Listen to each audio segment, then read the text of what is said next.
அல்லேலூயா. ஆண்டவராகிய இயேசு கிறிஸ்துவின் இனிதான நாமத்தினாலே ஆவியானவர் சபைகளுக்கு சொல்கிறதை காது உள்ளவன் கேட்க கடவன். வெளிப்பாடுல நம்ம வாசிக்கிறோம். இன்னும் வேதாகமத்தில் நம்ம பார்க்க முடியும். ஆண்டவர் விதைகளை குறித்தும் யோவான் ஸ்நானகனை குறித்தும் பிரசங்கிக்கும் போது காது உள்ளவன் கேட்க கடவன் என்று ஆண்டவர் சொல்கிறதை நம்ம வாசிக்கிறோம். இன்றைக்கு தேவ ஆவியானவர் நம்மோடு இடைப்படுவாராக, நம்மளுடைய காதுகளும் கேட்கப்படுவதாக. ஆமென். போன முறை தேவ செய்தியில் நம்ம என்ன பார்த்தோம்? யாருக்காச்சும் ஞாபகம் இருக்கா? அழைத்தவர் யார் என்று நம்மளுக்கு தெரிந்திருக்கணும். அர்ப்பணிப்பு, நம்மளுடைய வாழ்க்கையில் அர்ப்பணிப்பு வேணும். சாட்சியாக ஜீவிக்கணும். ஜெபம், இந்த நாளையும் பார்த்தோம். அதை தொடர்ச்சியாக இன்றைக்கு ஒரு 5 வார்த்தைகளை கொண்டு தேவனுடைய வார்த்தையை நாம் தியானிக்க போகிறோம். கர்த்தர் நம்மோடு இடைப்படுவாராக. ஆமென். இன்றைக்கு முதலாவது அழைப்பு, 2வது தெரிந்து கொள்ளுதல், 3வது கர்த்தரின் சத்தம், 4வது ஊழியக்காரர், 5வது சிநேகிதர். மார்க்கு 3வது அதிகாரம் 13வது வசனம் எடுத்தவங்க வாசிங்க. மார்க்கு 3:13.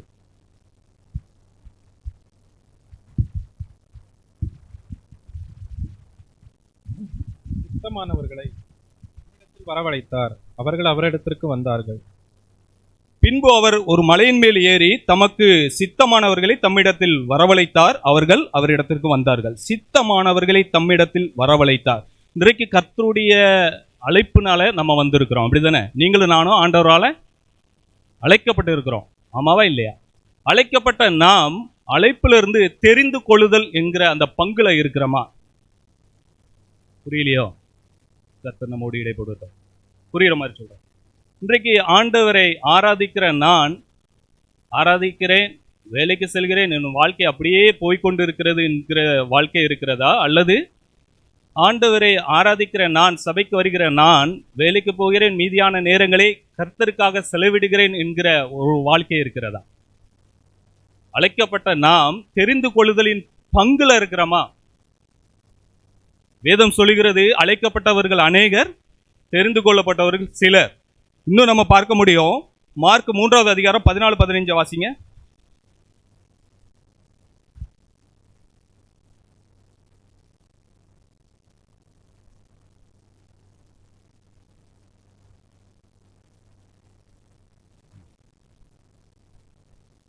ஆண்டவர் எதுக்குங்க ஏற்படுத்தின? 14-15 பார்க்கிறோம்.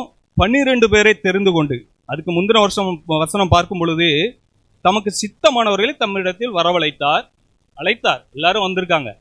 ஆனா அதுல 12 பேரை தெரிந்து கொண்டு அவர் தம்மோடு இருக்கவும், பிரசங்கம் பண்ணவும், அவர்களை அனுப்பவும், வியாதிகளை குணமாக்கி பிசாசுகளை துரத்தும்படியாக அவர்களுக்கு அதிகாரமுடையவர்களாய் இருக்கும்படி ஏற்படுத்தினார். இன்றைக்கு நம்மை கர்த்தர் அதிகாரமுடையவர்களாய் இருக்கும்படி நம்மளை ஏற்படுத்தி இருக்கிறார், வைத்திருக்கிறார். அந்த அழைப்புக்குள்ள நம்ம வந்திருக்கிறோமா? அந்த தெரிந்து கொள்ளுதலின் பங்குல நம்ம இருக்கிறோமா? ஆமென். அப்போ அழைக்கப்பட்ட நாம் தெரிந்து கொள்ளுதலின் பங்குலையும் நம்ம இருக்கணும். அல்லேலூயா. அடுத்தது கர்த்தருடைய வார்த்தை, கர்த்தருடைய சத்தம். யோவான் எழுதின சுவிசேஷம் 10வது அதிகாரம் 27வது வசனம் எடுத்தவங்க வாசிங்க.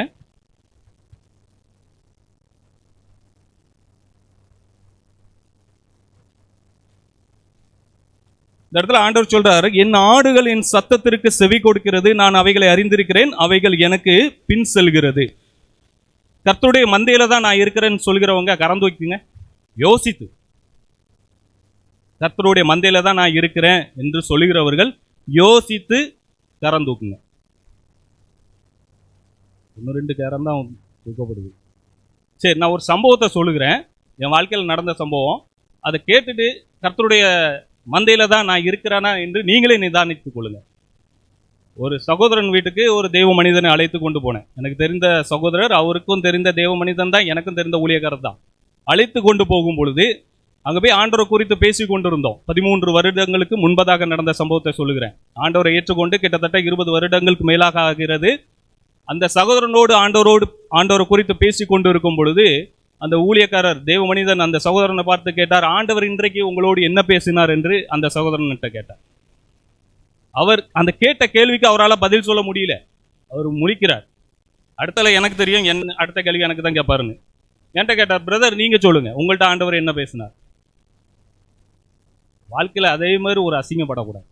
ஏன்னா ஆண்டவரை ஏற்றுக்கொண்டு ஒரு 7-8 வருஷமாக பிரேயர் ஜெபத்துக்கு போகிறோம், சிறுவர் ஊழியம் பண்ணுறோம், கைப்பிரதி பண்ணுறோம், சுவிசேஷம் சொல்கிறோம், எல்லாம் பண்ணுறோம். ஆனால் ஏசப்பா அப்பா என் கூட பேசலன்னு சொல்கிற மாதிரி ஒரு அசிங்கம் எதுவுமே இல்லைல்ல. இன்னைக்கு பட்ட அசிங்கம் வாழ்க்கையில் என்றைக்குமே படக்கூடாதுன்னு முடிவு பண்ணேன். ஏன்னா அன்னையிலேருந்து என் தூக்கம் வரல. எல்லாரும் சொல்கிறாங்க சாட்சியில், ஆண்டவர் என் கூட பேசுகிறார். நானும் கேட்குறேன், எப்படிங்க ஆண்டவருடைய சத்தம் கேட்காம எப்படி போய் ஆண்டவர் ஜீவிக்கிறார் என்கிறத சொல்ல முடியும்? ஊழியத்தில் போயிட்டு இயேசு ஜீவனோடு இருக்கிறார், அவர் உங்களுக்கு சுகம் கொடுப்பார் எப்படி சொல்ல முடியும்? அவருடைய சத்தம் கேட்கல. அன்னையிலிருந்து ஆண்டவரே நீர் என்னோடு பேசும் என்று சொல்லி நான் கேட்டுக்கொண்டே இருக்கும் பொழுது, அந்த வாரத்தில் நான் ஆராதனைக்கு போகும் பொழுது அங்கே தேவ மனிதர் பிரசங்கிக்கிறார். கர்த்தருடைய மந்தையில் இருக்கிற ஆடுகள் அவருடைய சத்தத்தை கேட்கும் சொல்லி பிரசங்கிக்கிறார். அப்போ தான் தெரிஞ்சிச்சு, ஓஹோ நான் மந்தையிலே இல்லை. அபிஷேகம் பெற்றோம், சபைக்கு போகிறோம், ஊழியம் செய்கிறோம், ஆனால் மந்தையில் இல்லை. ஏன்னா மந்தையில் இருந்தால் தானே சத்தம் கேட்கும். சபையில் தேவ மனிதர் பிரசங்கிக்கிறார், அந்த சத்தம் நமக்கு கேட்கிறது. ஆராதனையில் தேவன் இடைப்படுகிறார். ஆனால் சொந்த ஜெபத்தில், ஜெப வாழ்க்கையில், தனிப்பட்ட ஜெப வாழ்க்கையில் கர்த்தர் சத்தம் கேட்கலன்னா கர்த்தருக்குள்ள இல்லை. அதான் நான் ஆண்டவர்கிட்ட கேட்டேன், ஆண்டவரே உங்க சத்தம் கேட்கணும், சொல்லும் நான் என்ன பிழையில இருக்கு, என்ன தப்புல இருக்கு. ஆண்டவர் எனக்கு ஞாபகப்படுத்தினார். ஒரு சில காரியத்தை ஞாபகப்படுத்தினது மாத்திரம் இல்லை, அதிகாலை ஜெபமே இல்லை. வேதம் சொல்லுகிறது, அதிகாலையில் என்ன தேடுகிறவன் கண்டடைவான். அவருடைய சத்தம் கேட்கறதுக்கு முதலாவது அர்ப்பணிப்பு அதிகாலையில் அவரை தேடணும். அது எப்படின்னா, ஏதோ தேடணுமேங்கிறது கிடையாது, முழு மனதோடு அவரை தேடும் பொழுது அவர் நம்மோடு பேசுகிறார். நம்ம ஜெபம் பண்ணி அவர் பேசலன்னா அது வேற விஷயம். அவர் எந்த நேரத்துலனாலும் அவர் பேசக்கூடியவர். ஆனால் அதிகாலை ஜெபம் இல்லைன்னு சொன்னா நம்ம போய் எங்கேயும் போய் இயேசுவை குறித்து சொல்ல முடியாது. ஏன்னா அவர் சத்தம் கேட்காம எப்படி சொல்ல முடியும்? இன்னும் பாருங்க, ஒளித்து கொள்கிற அனுபவம். அப்போ நம்ம இப்போ கர்த்தருடைய சத்தம் கேட்கிற அனுபவத்துக்குள்ளாக இருக்கிறோமா, அல்லது ஒளித்து கொள்கிற அனுபவத்துக்குள்ளமா இருக்கிறோம்? ஒளித்து கொள்கிற அனுபவம் அப்படிங்கிறது ஆதியாகமம் 3வது அதிகாரம் 8வது வசனம் வாசிங்க.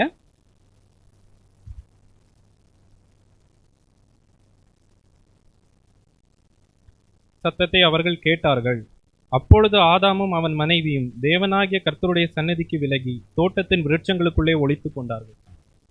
இன்னைக்கு இந்த வசனம் எனக்கு தெரியாதுன்னு சொல்கிறவங்க மட்டும் கையதுங்க. என்னை சிநேகிக்கிறவர்களை நான் சிநேகிக்கிறேன், அதிகாலையிலே என்னை தேடுகிறவர்கள் என்னை கண்டடைவார்கள் என்ற வசனம் எனக்கு இதுவரை நான் கேட்கவே இல்லை. எனக்கு தெரியாதுன்னு சொல்கிறவங்க மட்டும் கரம் வைத்துங்க. எல்லாருக்கும் தெரியும். அப்போ ஆண்டவர் அதிகாலையில் நம்ம தேடும் பொழுது ஆண்டவர் நம்மோடு இடைப்படுவார்னு தெரியும், கண்டடைவும் தெரியும். தெரிந்தும் அந்த ஒளித்து கொள்கிற அனுபவம் இருக்குங்கள, என்ன தெரியுமா? சீக்கிரம் தூங்கினா தானே காலையில் சீக்கிரம் எழுந்திக்க முடியும். இன்னைக்கு தான் எல்லார் கையிலையும் ஒன்று இருக்குதே, யூஸ் பண்ண வேண்டாம்னு சொல்லலை. அதை நம்ம 12 மணி 1 மணி வரையும் யூஸ் பண்ணிட்டு, பிசாசானவன் எவ்வளோ தந்திரமானவன் தெரியுமா? ஆண்டவர் எதை செய்ய சொல்கிறாரோ அதை செய்ய விடாமல் தடுக்கிறது தான் அவன் வேலை. அப்போ இன்றைக்கு அதிகாலையில் ஜெபிக்க முடியாமல் போகிறதுக்கு ஒரு ரீசன், ஒரு காரணம் என்ன அப்படின்னா, நம்ம கையில் இருக்கிற காரணம் தான். காலையில் எந்திரிச்சு அதிகாலையில் நம்ம ஜெபிக்க ஆரம்பித்தோம்னு சொன்னால் நம்மளுடைய ஜெப வாழ்க்கை மாத்திரம் இல்லை, நம்மளுடைய வாழ்க்கையே மாறும். நம்ம இப்போ பார்க்குறோம், இந்த வசனம் எல்லாருக்கும் தெரியும். அப்போ நம்ம ஆதாமும் ஏவாளையும் பார்க்கும் பொழுது பகலில் குளிர்ச்சியான வேலையில், அந்த பகலில் குளிர்ச்சியான வேலைன்னு சொல்கிறது தான் நம்ம அதிகாலை வேலையில். அந்த அதிகாலை வேலையில் அவர் பேசுகிறவராக வருகிறார். கர்த்தருடைய சத்தத்தை, அவருக்கு சத்தம் கேட்குது, சத்தத்தை அவர்கள் கேட்டார்கள். அப்பொழுது ஆதாமும் அவன் மனைவியும் தேவனாகிய கர்த்தருடைய சந்நிதிக்கு விலகி தோட்டத்தின் விருட்சங்களுக்குள்ளே ஒளித்து கொண்டார்கள். இன்றைக்கு நம்ம பெட்ஷீட்டை போட்டு இழுத்து மூடிட்டு தூங்கிட்டு 8 மணிக்கு எழுந்திரிச்சிட்டு, ஆண்டவரே நான் வேலைக்கு போகிறேன், ஸ்தோத்திரம், என்ன ஆசீர்வதிங்க, பாதுகாத்து கொள்ளுங்கன்னு சொல்லிட்டு போயிட்டு வரோம். நம்மவா இல்லையா? இதுதான் இன்றைக்கு கர்த்தருடைய சத்தம். இன்றைக்கு ஒரு நம்ம ஒரு பொருத்தனை பண்ணணும். ஆண்டவரே நான் காலையில் எந்திப்பேன், உன் சமூகத்தில் காத்திருப்பேன், உங்களுடைய வார்த்தையை பெற்றுக்கொள்வேன், நான் அதன்படி ஜீவிப்பேன், சாட்சியாக வாழ்வேன். கர்த்தருடைய சத்தம் கேட்டால் தானங்க எல்லா வேலையில் கூட நம்மளுக்கு பிரச்சனை வரும் பொழுது ஆண்டவர் சொல்லுவார், மகனை பொறு.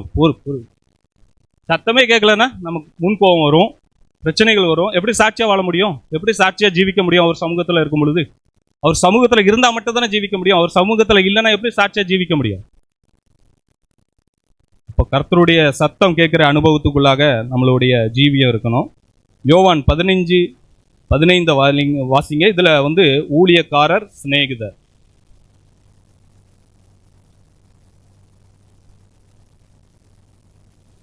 எஜமான் செய்கிறதை அறிய மாட்டான்.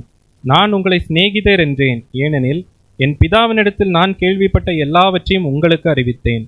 ஆண்டவர் சொல்றாரு, இனி நான் உங்களை ஊழியக்காரர் என்று சொல்லுகிறதிலே, ஊழியக்காரன் தன் எஜமான் செய்கிறதை அறிய மாட்டான். நான் உங்களை சிநேகிதர் என்றேன், ஏனெனில் என் பிதாவினிடத்தில் நான் கேள்விப்பட்ட எல்லாவற்றையும் உங்களுக்கு அறிவித்தேன். இங்க அந்த சிநேகித உறவுக்குள்ளாக சீசர்கள் வருவதற்கு முன்பதாக நீங்க இந்த மார்க்ல எல்லாம் பார்க்க முடியும். மார்க் 8வது அதிகாரத்துல எல்லாம் வாசித்தா அதுல தெரியும், ஏசப்பா எங்க போறாங்களோ பின்னாடியே போவாங்க. அவர் என்ன சொல்லுவாரு, என்ன செய்வாரு, ஒண்ணுமே தெரியாது. சொன்னதை செய்தாங்க. அதுதான் நம்ம அதில் பார்க்க முடியும். அவர் அதில் 8வது அதிகாரத்தில் வாசிக்கும் பொழுது கடிந்து கொள்கிறார் ஆண்டவர். எதற்காக ஏசப்பா இதை செய்கிறாங்க தெரியாது சீசர்களுக்கு. ஒரு ஊழியக்காரராக செயல்பட்டாங்க. ஆனால் சிநேகித உறவுக்குள்ள ஒரு மனுஷர்கள் நம்ம சிநேகித உறவுக்குள்ள வந்துட்டோம் அப்படின்னு சொன்னால் ஊழியம் செய்யாமல் இருக்க முடியாது. நீங்கள் பார்க்கும் பொழுது சீசர்கிட்ட ஆண்டவர் சொல்கிறாரு, இனி நான் உங்களை ஊழியக்காரர் என்று சொல்லுகிறது இல்லை. ஏன்னா ஊழியக்காரன் தன் எஜமான் செய்கிறதை அறிய மாட்டான். சிநேகித உறவு அப்படி கிடையாது. எஜமானுடைய இருதயத்தில் இருக்கிற ஆழத்தை அறிந்து இசைந்து செயல்படுகிற ஒரு உறவு தான் சிநேகித உறவு. இப்போ ஆண்டவர் சொல்கிறார், எல்லாவற்றையும் என் பிதாவின் இடத்தில் நான் கேள்விப்பட்ட எல்லாவற்றையும் உங்களுக்கு அறிவித்தேன். ஆண்டவர் சொன்னார், அறிவித்தேன், காமிச்சிட்டேன். சிநேகித உறவுக்குள்ள நம்ம வந்துட்டோம் அப்படின்னு சொன்னா நம்மளால ஊழியம் செய்யாம இருக்கவே முடியாது. இல்லை அப்படின்னா அந்த பிரதர் ஏதாச்சும் சொல்லுவார, சேர போடணும், அந்த பிரதருக்காக, அல்லது பாஸ்டர் சொல்லுவாங்களே பாஸ்டருக்காக. இதுதான் உண்மை. சிநேகித உறவுக்குள்ள வந்தா பிரதர் எங்க போகணும், இன்னைக்கு ஊழியத்துக்கு யாரை பார்க்கணும், நம்ம முன்னகட்டி கால் பண்ணுவோம். இல்லைன்னா பிரதர் வாரீங்களா, பிரதர் வாரீங்களா. அனுபவத்தில் சொல்றேன், இதுதான் உண்மை. சிநேகித உறவுக்குள்ள வந்தாச்சுன்னா நான் பண்றது எல்லாமே என் அப்பாவுக்காக பண்றேன்னு சொல்லிட்டு ஓடுவோம். ஆமென். அப்போ இதுல ரொம்ப அந்த தொடர்ச்சியாக பார்க்கும் பொழுது அழைத்தார். இந்த நம்ம அழைப்புல இருந்து தெரிந்து கொள்ளுதலின் பங்குல இருக்கணும். ஏன்னா தெரிந்து கொள்ளுதலின் பங்குல இருந்தால் தான் அதிகாரம் நமக்கு கொடுக்குறார். அழைக்கப்பட்டவர்கள் அநேகராக இருக்கட்டும், தெரிந்து கொள்ளப்பட்ட அந்த சிலருங்கிற அந்த பங்குல நம்ம வந்துடணும். அப்போ தெரிந்து கொள்ளுதல்ல இருக்கணும். கர்த்தரின் சத்தம் கேட்குற அனுபவத்துக்குள்ள இருக்கணும். ஆராதனைக்கு வரோம், அப்போ கர்த்தருடைய வார்த்தைகள் நமக்கு கேட்கப்படுது. அதோடு நம்ம வாழ்க்கை போகக்கூடாது. தனிப்பட்ட வாழ்க்கையில, தனிப்பட்ட ஜெபத்துல கர்த்தர் ஒவ்வொரு நாளும் நம்மளோடு இடைப்படுகிற அனுபவத்துக்குள்ளாக நம்ம இருக்கணும். அப்படி ஒவ்வொரு நாளும் இடைப்படுகிற அனுபவத்துக்குள்ளாக இருந்தாதான் எல்லா விதத்திலையும் சாட்சியாக நம்ம ஜீவிக்க முடியும். எல்லா விதத்துக்கும் அவருக்கு மகிமையாக நம்ம நிற்க முடியும். அப்போ கர்த்தருடைய சத்தம் கேட்கிற அனுபவத்துக்குள்ளாக இருக்கணும். சாதாரண ஒரு ஊழியக்காரராகவே இருந்துடக்கூடாது, ஒரு வேலைக்காரரை போலேயே நம்ம இருந்துடக்கூடாது. ஊழியம் செய்யணும், ஆனால் சிநேகித உறவுக்குள்ள நம்ம வரணும். சிநேகித உறவுக்குள்ள வந்தாதான் ஒரு உண்மையான ஊழியம் செய்ய முடியும். அப்போ சிநேகித உறவுக்குள்ளாக நம்ம கடந்து வரணும். கர்த்தர் தான் ஆசீர்வதிப்பாராக. ஆமென்.